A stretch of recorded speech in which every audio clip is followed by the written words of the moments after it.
I've had so many of you text me and tell me that you're stressing because you have lack. Well, God has pitted wealth against poverty so that men may not know all about God from the beginning to the end. Now, I don't know why he does that, but that's just his way. There's something about having lack. Having lack means you might have something, but what if you don't have anything? Nothing at all. You don't own anything. Well, here's something good about not owning anything. Let's say a house. If you own the house, you have maintenance, you have upkeep, you have taxes, you have got to regularly be mowing the yard, cleaning the house. It's just one thing after another. Own an automobile, guess what? You got to wash it, keep it up, put gas in it, change the oil, do maintenance. There's always something. You got a lawnmower? Always maintenance. You got to do maintenance before you mow every time. That's the way I always was. So I have been maybe like Paul. I have learned how to be abased and how to abound. Nevertheless, Paul learned a lesson out of that. He said, I've learned therewith to be content, whether I'm abased or whether I abound. But some people are not content with that.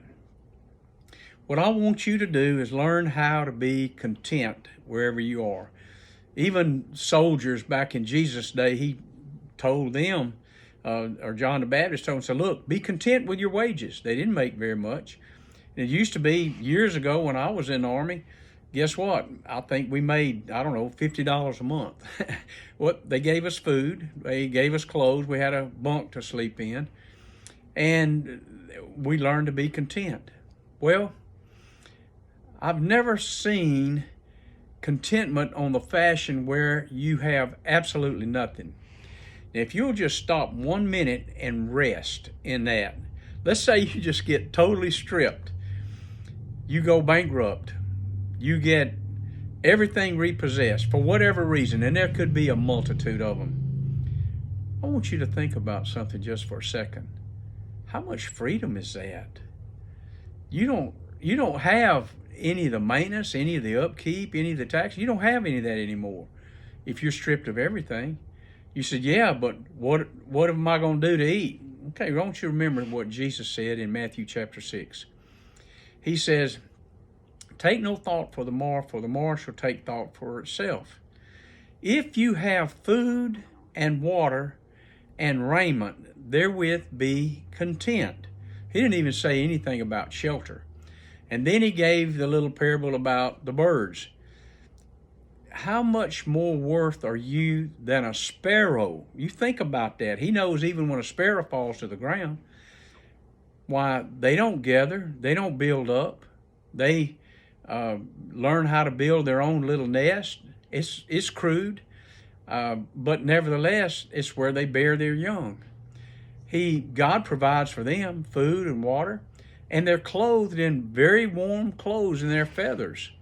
So no matter what the weather is, if it's cold, the rain falls off. If it's hot, they're protected from the heat. So I want to tell you that God has made provision for everybody. You know, Adam and Eve came into the world, they didn't have anything. And here's what I'm going to tell you.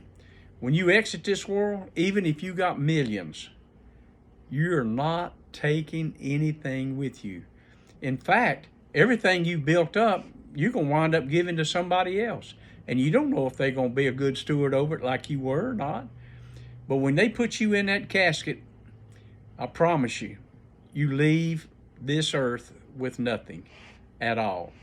And before they close it, they'll take all the valuables out of there.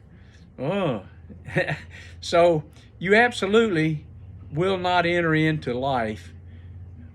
Did you hear what I said? Enter into life with any possessions whatsoever. Be content. Just be content even if you've been stripped to nothing. I will tell you, it is the greatest freedom in the world. I've been there. I've had much, and I've had little, and I've had none.